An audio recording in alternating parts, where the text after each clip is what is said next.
أعوذ بالله من الشيطان الرجيم. بسم الله الرحمن الرحيم. في جنات يتساءلون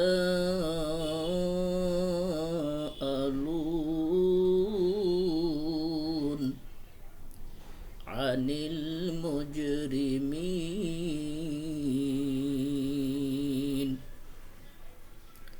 ما سلككم في سقر؟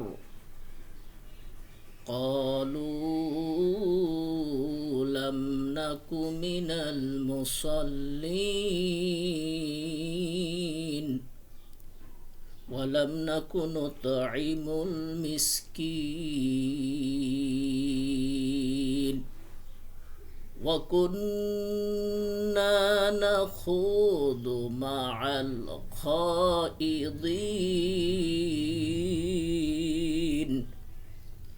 وكنا نكذب بيوم الدين.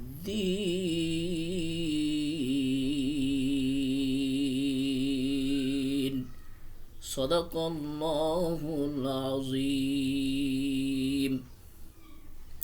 নাহমাদুহু ওয়া নুসাল্লি আলা রাসূলিহিল কারীম, আম্মা বা'দ। সম্মানিত শ্রোতা মণ্ডলী, আমি পবিত্র কোরআনের সূরা মুদ্দাসসিরের থেকে মাত্র 4টি আয়াত তেলাওয়াত করেছি। এই 4টি তেলাওয়াতের আয়াতের অর্থ হলো যে জান্নাতের মধ্যে জান্নাতবাসীরা ফি জান্নাতিন ইয়াতাসাআলুন, জান্নাতের মধ্যে জান্নাতীরা পরস্পরকে জিজ্ঞাসাবাদ করবে। কি নিয়ে? আনিল মুজরিমিন, পাপিষ্ঠদেরকে নিয়ে। পাপিষ্ঠদেরকে নিয়ে যখন তাহারা আলাপ আলোচনা করবে, এক পর্যায়ে তারা জানতে চাইবে যে কেন তারা আজকে জাহান্নামবাসী হলো, কোন পাপের কারণে তারা জাহান্নামে গেল। তখন তারা জান্নাতীরা জাহান্নামবাসীদেরকে জিজ্ঞাসা করবে, মা সালাকাকুম ফি সাকর। সাকর মানে জাহান্নাম। কি কারণে তোমরা জাহান্নামে এসেছ? তখন জাহান্নামে থাকা সকল জাহান্নামবাসীরা একত্রে উত্তর দিবে, মা সালাকাকুম ফি সাকর ও ক্বালু লাম নাকু মিনাল মুসাল্লিন। ক্বালু, তাহারা বলবে, লাম নাকু মিনাল মুসাল্লিন। লাম নাকু মিনাল মুসাল্লিন, আমরা নামাজি ছিলাম না, আমরা দুনিয়াতে নামাজ পড়তাম না। 1 নম্বর কারণ। তাহলে জাহান্নামীরা বলবে যে আমরা নামাজ পড়তাম না। নামাজ না পড়ার কারণে আল্লাহ রব্বুল আলামিন আমাদেরকে জাহান্নামে পাঠিয়েছেন। তাহলে জাহান্নামে যাওয়ার প্রথম কারণ হলো নামাজ না পড়া। আশা করি শ্রোতামণ্ডলীরা সকলে বুঝতে পেরেছেন জাহান্নামে যাওয়ার প্রথম কারণটা কি। প্রথম কারণটা হলো নামাজ না পড়লে যে কেউই হোক জাহান্নামে যেতে হবে। নামাজ পড়তে হবে। জাহান্নাম থেকে বাঁচার জন্য আমাদেরকে নামাজ অবশ্যই পড়তে হবে। 1 নাম্বার 2 নম্বর কারণ হলো কেন তাহারা জাহান্নামে গেল। তাহারা বলবে, কি বলবে?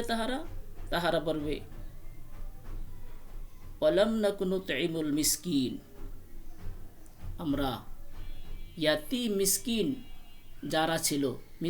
যারা ছিল, অসহায় দুরস্থ অসহায় যারা ছিল, মিসকিন যারা ছিল, যারা অভাবগ্রস্ত ছিল, তাদেরকে আমরা খাবার দিতাম না। এই কারণে আল্লাহ রব্বুল আলামিন আমাদেরকে জাহান্নামে পাঠিয়েছে। সম্মানিত শ্রোতা মণ্ডলী, দ্বিতীয় কারণ হলো জাহান্নামে যাওয়ার। জাহান্নামীরা বলবে যে আমরা ফকির, ইয়াতীম, মিসকিন, অসহায়, গুরাবা যারা ছিল তাদেরকে আমরা সহযোগিতা করতাম না, খাদ্য দিতাম না, যার কারণে আল্লাহ রব্বুল আলামিন আমাদেরকে জাহান্নামে পাঠিয়েছেন। 3 নম্বর কারণ হলো 3 নম্বর কারণ হলো ওয়াকুন্না নাখুদু মাআল খাইদিন, আমরা সমালোচনাকারীদের সাথে থেকে সমালোচনা করতাম। অন্যায়কারী যারা, সমালোচনাকারী যারা, তাদের সাথে আমরা থেকে, তাদের সহযোগিতা থেকে আমরা সমালোচনা করতাম, পরনিন্দা করতাম। সুতরাং আমরা জানতে পারলাম যে 3 নম্বরে কি কারণে, 3 নম্বর কারণটা কি? 3 নম্বর কারণটা হলো যে যারা সমালোচনা করবে, পরনিন্দা করবে, একজনের অনুপস্থিতিতে পরনিন্দা করবে, তাহারা জাহান্নামী হবে। সম্মানিত শ্রোতামণ্ডলী, তাহলে আমরা পরের গীবাত, পরনিন্দা থেকে আমরা হেফাজত থাকতে হবে। আমাদেরকে নিজেদেরকে পরিত্রাণ রাখতে হবে। পরনিন্দা থেকে আমাদেরকে হেফাজত থাকতে হবে। পরনিন্দা করা যাবে না। এটা একটা বিশাল বিধি, বিশাল রোগ, বিশাল পাপের কাজ, যে কারণে মানুষ কাল কিয়ামতের দিন জাহান্নামে যেতে হবে। নাম্বার 4, ওয়াকুন্না নাখুদু মাআল খাইদিন, আমরা কিয়ামতকে অস্বীকার করতাম। সুতরাং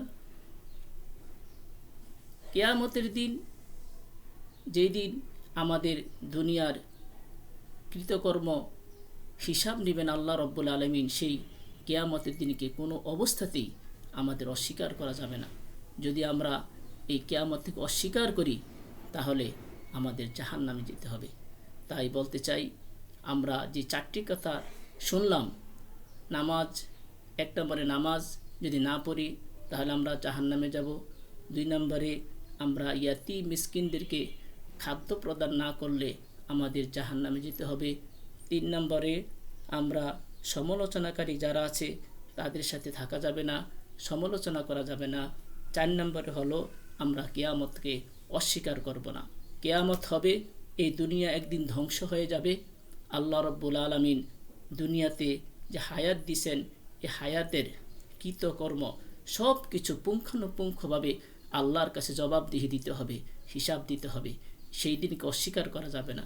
যদি অস্বীকার করি তাহলে আমাদেরও জাহান্নামে যেতে হবে। আল্লাহ রব্বুল আলামিন এই কথাগুলোর উপর আমল করা তৌফিক দান করুক। ওমা তৌফিক ইল্লা বিল্লাহ। আসসালামু আলাইকুম ওয়া রাহমাতুল্লাহি ওয়া বারাকাতুহু।